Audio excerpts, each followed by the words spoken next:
Good morning, students. Our today's topic is the last topic of the syllabus in the heading leadership, which we started yesterday.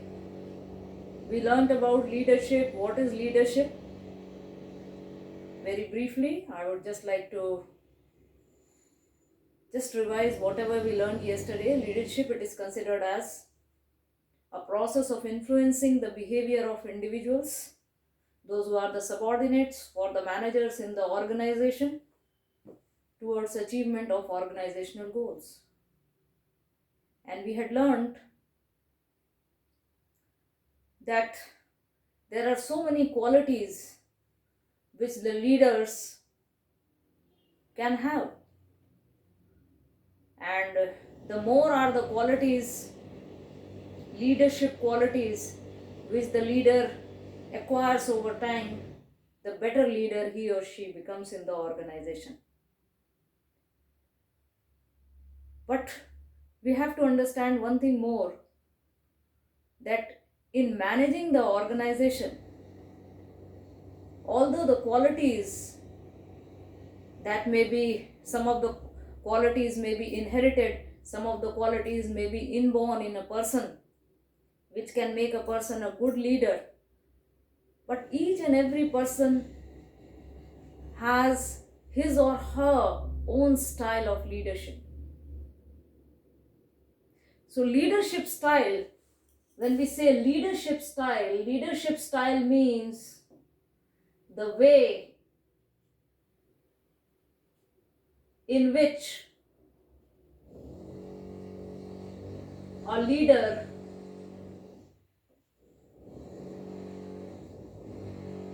influences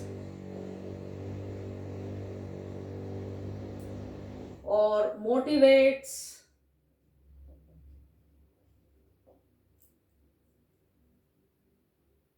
and implements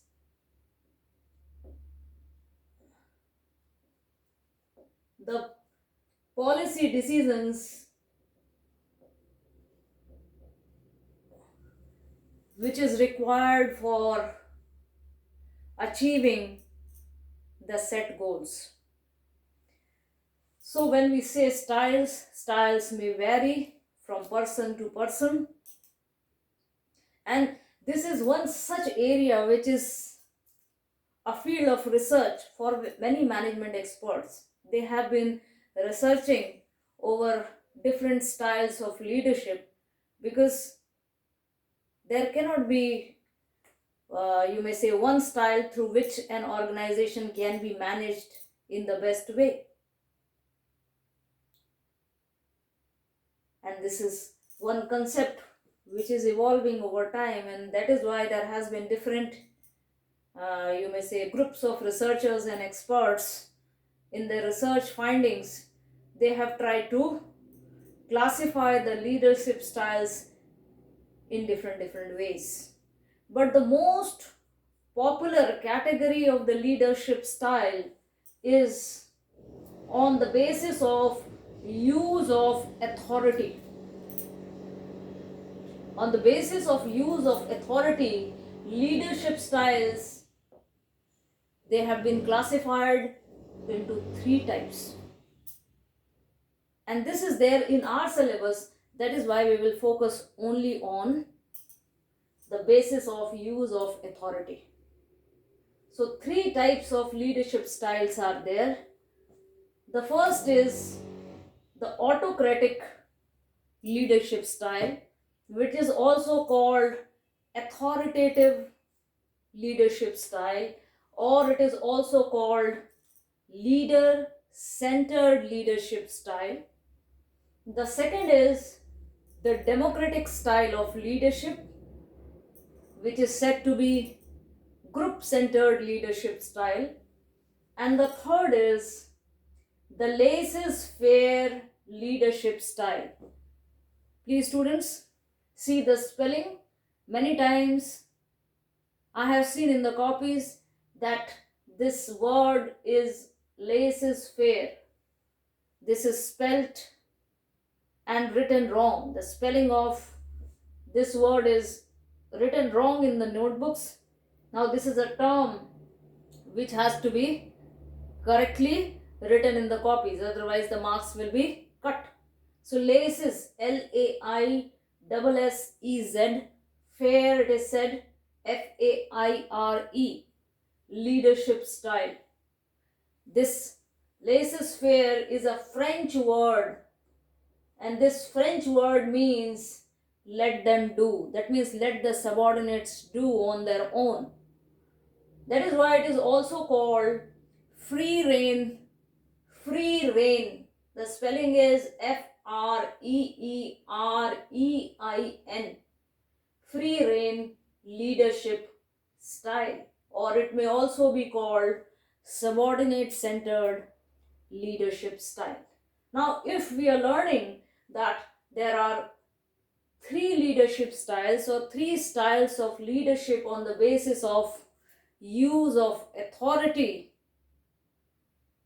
we have to understand the features, advantages, disadvantages, and suitability of each and every leadership style, because each and every leadership style has its own advantages and disadvantages, on the basis of which it can be utilized in a particular situation. That is why suitability is also must, because every leadership style cannot be suitable in all situations. So we will be understanding one by one the features as well as the advantages and disadvantages, because every leadership style has some advantages, also has some disadvantages, and that is why one style cannot be suitable in all the situations. And finally, we'll be also learning which style is considered to be the unique style, or which can be adopted more, or sometimes the term best is also used, or in modern times, in the modern organizations, which style is preferred more. That will be the final part of this topic. So one by one, let us understand this styles of leadership one. So first of all, we will be talking about the autocratic leadership style. What is autocratic? It is also called, I told you, authoritative or authoritarian leadership style. That means the entire authority lies in the hands of the leader. That means there is centralized pattern of managing the organization.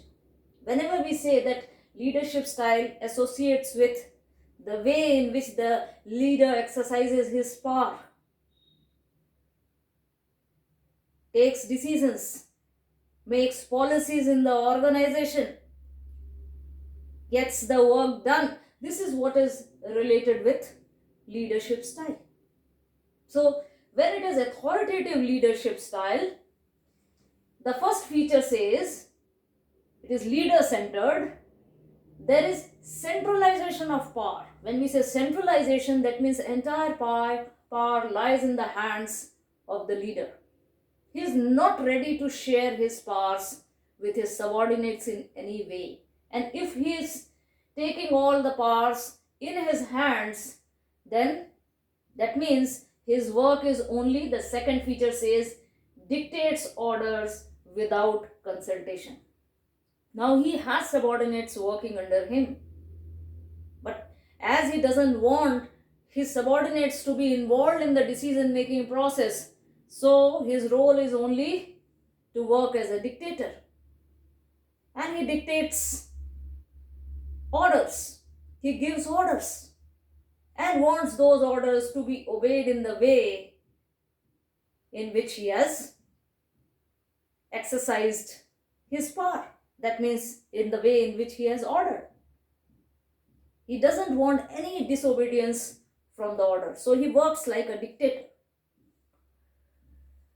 Also, third point, he decides policies for the group.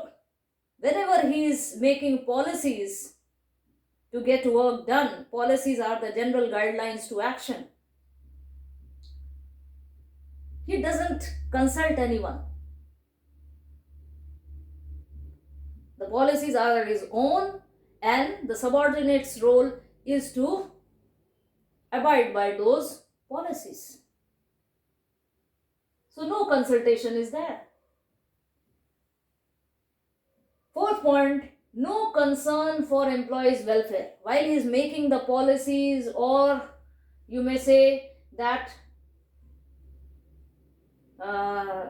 he is issuing orders, hardly he takes care of the employees' emotions and feelings. How are they going to react to his orders and commands? So, no concern for employees' welfare.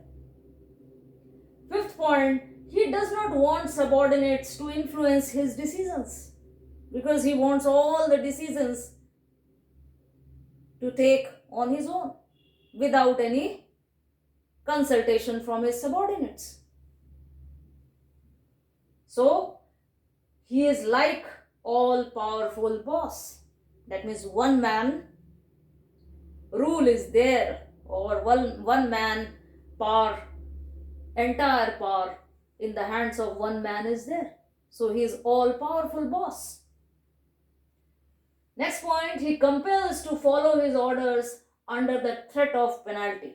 Told you, once he orders, he wants those orders to be obeyed properly, and the subordinates working under him willingly or unwillingly have to obey his orders, because those orders, they are issued under threat of penalty. That if they are not going to obey the orders, there may be some kind of punishment which may be given to them, or penalty which may be there.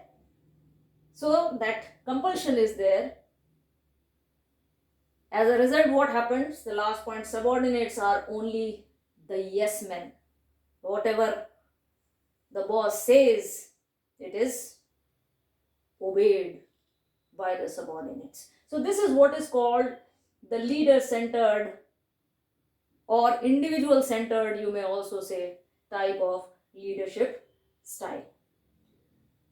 But this type of leadership style has its own advantages. It's not that it is worthless if it is the concentration of power in the hands of only one person who is taking all decisions all by himself without any consultation and binding others to follow his decisions under the threat of penalty. It has its advantages. What are the advantages? The first advantage is quick decision making. There are situations in the organization when we see that decision has to be made quickly. In that situation, there is no need for it, because there is consultation. If there is consultation from others before taking decision, then the decision making will be not made quickly. So for speedy decision making, such type of authoritative leadership style is always useful. So for quick decision making, the first point, advantage. And secondly, it is also effective in getting high productivity at greater speed. In an organization where there is need to compel the employees to increase their level of speed of productivity, in that case, there is no need for any consultation from the employees. The orders straight away has to be given, and it has to be expeditedly, you may say, implemented and carried out in the work performance. And thus that will lead to greater productivity, because without any loss of time, we see that the action takes place in the organization. So in this way, these two are the advantages, but there are disadvantages also. The first disadvantage is it may lead to frustration, because such types of, you may say, leadership styles, that is not a welcome leadership style in the eyes of the subordinates. They don't like such types of leaders who only order, who don't think about the welfare of the employees, who don't like to consult with the employees before issuing the orders. So at times it leads to frustration. It also lowers the morale of the employees who are working, because they are only the yes men in the organization. They only have to obey the orders. They don't have any say in the organization. So it leads to frustration and lowers their morale. Second point, no scope for initiative and potential for self growth. Because if the employees, they are not allowed to take any kind of, you may say, participation in the decision making process, then their initiative is lost, their motivation is lost, they have nothing to share, as a result of which we see that the interest in the work also slowly gets lost.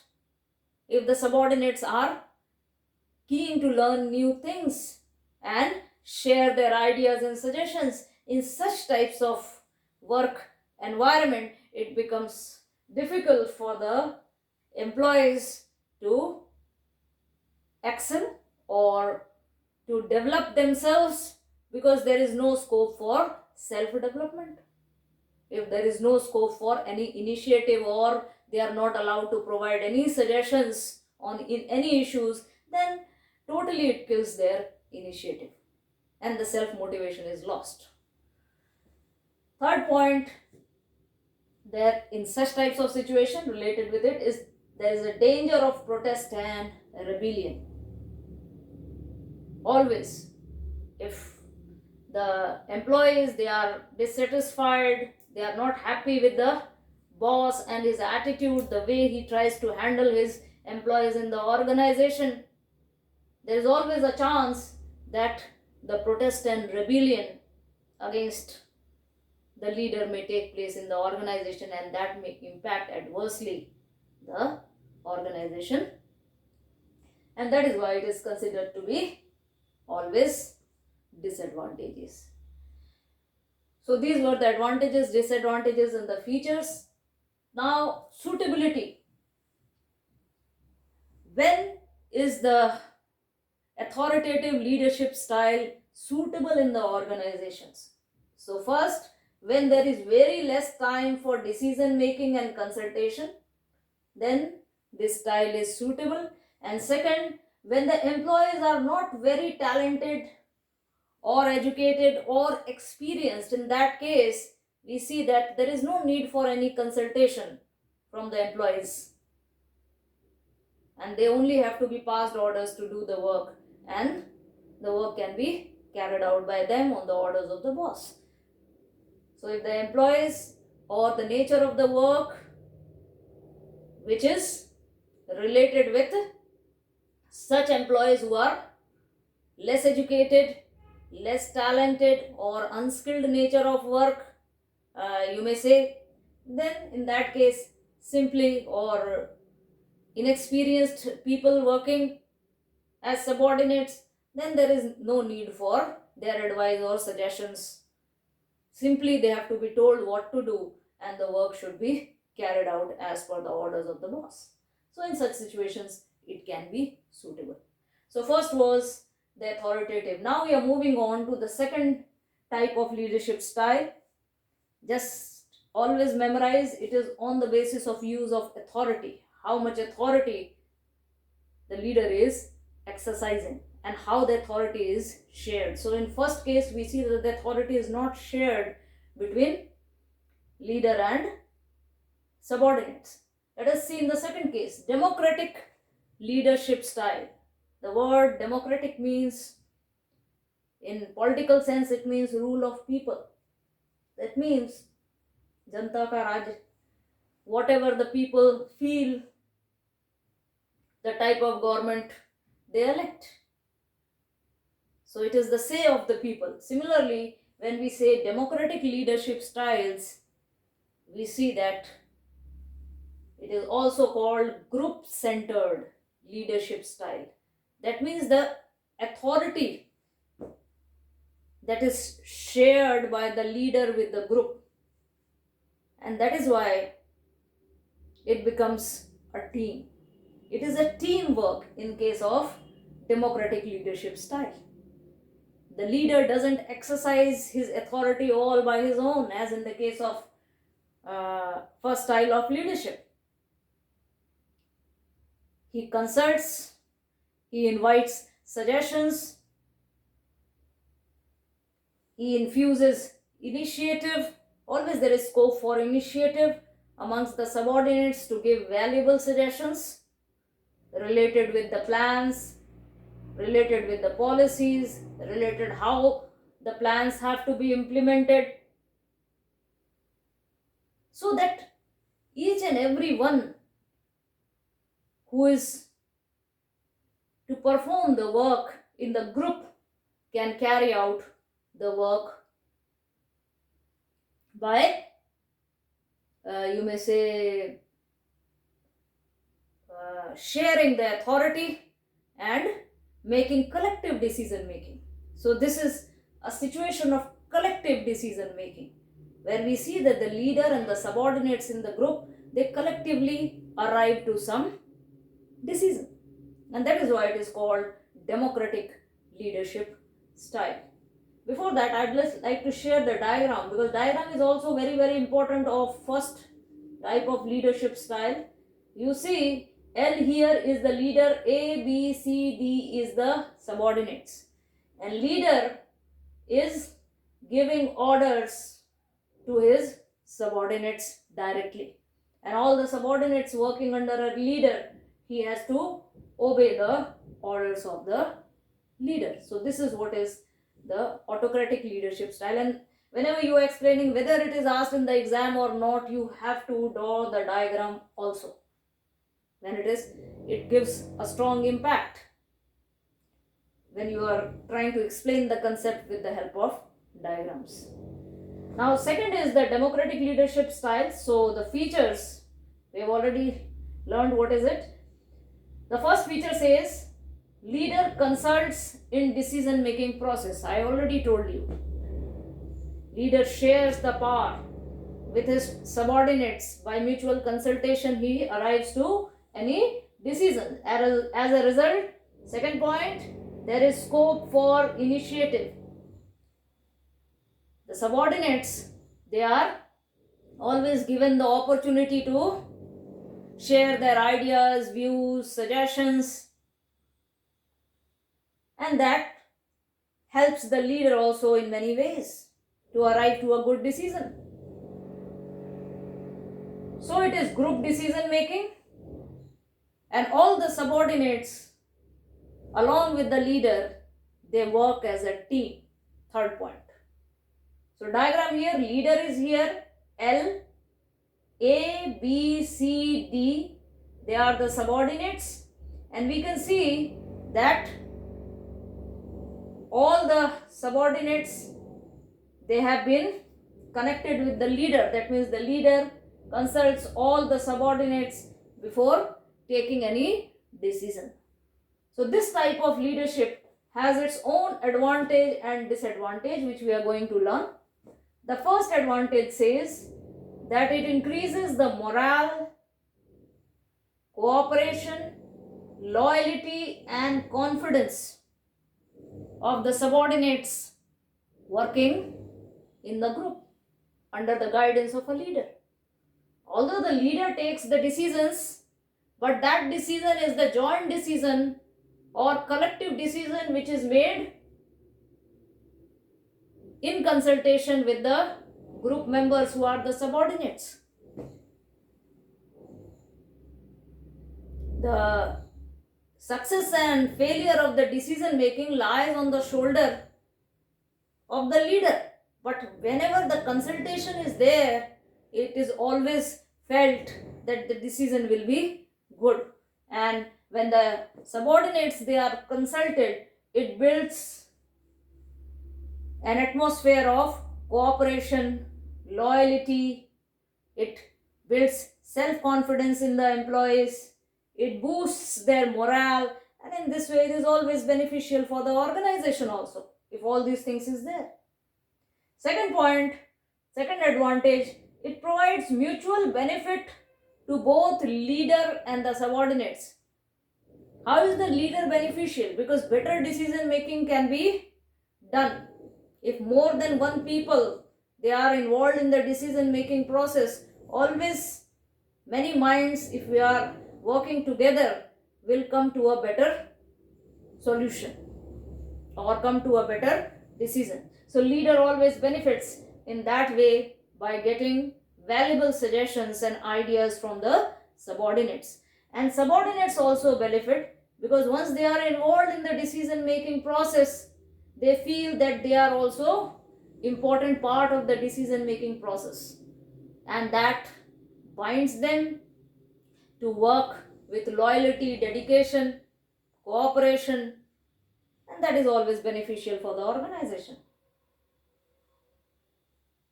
Third point, always there is better decision making because of the cooperative efforts. But this doesn't mean that democratic leadership style doesn't have the disadvantage. It also has the disadvantage, although there are limited disadvantages, but still. First is, it is time consuming, always in comparison to autocratic leadership style, where we see that one man has to take decisions there, so he can quickly take decisions whatever he feels like, because the decisions are his own. It is as per his discretion to take decisions. Here, because there is mutual consultation, so always before arriving to any decision, lot of time is consumed. So it is time taking and time consuming. Sometimes some of the decisions have to be quickly made. In that case, democratic leadership style may not be very useful, because the time will fly. Second point, subordinates get frustrated if not consulted. Now in democratic leadership style, because the leader consults the subordinates before arriving to any decision, the subordinates don't understand that decisions related with the work which they have to carry out should be consulted by them, not all. But they expect that in each and every decision making of the organization, they should have a say. They should be consulted. And if they are not consulted, they become frustrated. So they have this habit, they develop this habit of being consulted. As a result, sometimes it becomes dangerous also. If one time they are not consulted, they will feel dissatisfied and the frustration may grow in them unnecessarily. So that becomes a disadvantage. Now, suitability. When is such leadership style suitable? Especially when we see the subordinates who are working in a group, or the group members, they are educated and skilled people. They are experienced people. They have the ability to give ideas, and they have the ability to give valuable suggestions. In such types of situations, we see that democratic leadership style can be useful. Secondly, if members of the group have enough time to plan and implement the plans. If the members of the groups, if they are to be consulted in situations where we see that after mutual consultation and arriving to a decision and implementing the plans, the organization can wait for that much time, then only it is possible to apply this type of leadership style. Otherwise, if there is quick decision making required, I told you it is not suitable. Now we move on to the third type of leadership style, which is called laissez-faire, or it is also called free rein leadership style. Free rein. That means the subordinate, they are given free rein. They are free to take decisions on their own. Here the leader doesn't interfere much in the decision making process. The subordinates, they are allowed to plan, and they are allowed to implement their plan on their own. They have to depend on their own competency to carry out the work. So the question arises that if the subordinates are only there, that means there is complete decentralization in a way. Maximum decentralization. Here there was complete centralization. Here, to an extent, there is complete decentralization. All the authority that lies in the hands of the subordinates, because that is shared by the leader with the subordinates, and free hand is given to them to take decisions. So what is the role of the leader there? You can see in the diagram here, these four inside the box, they are the subordinates, and leader is outside the box. If the leader is outside the box, that means in the decision making process the leader is not involved. Subordinates all by their own, they make decisions. So if the subordinates are competent, if they are educated, they are skilled, they are experienced, it is possible that they will be able to arrive to a decision.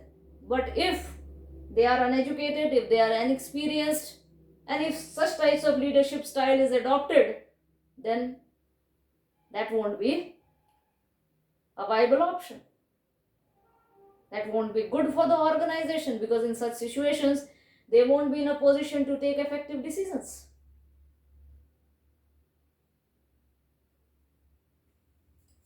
So we see features: complete freedom to subordinates.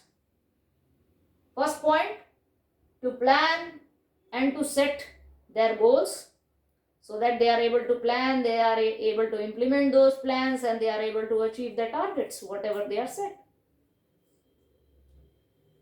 I told you, there too the leader is there, but the leader's role is minimum. He, to a very great extent, he shares all his parts with his subordinates.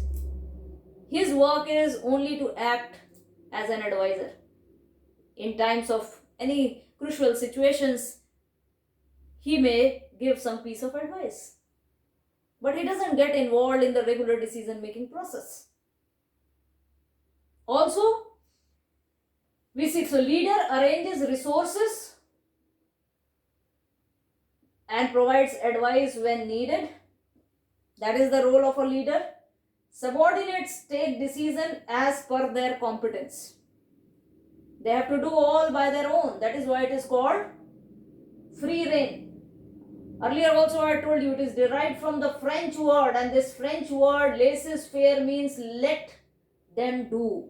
Let them do means let the subordinates do on their own. Leader is also a contact between subordinates and the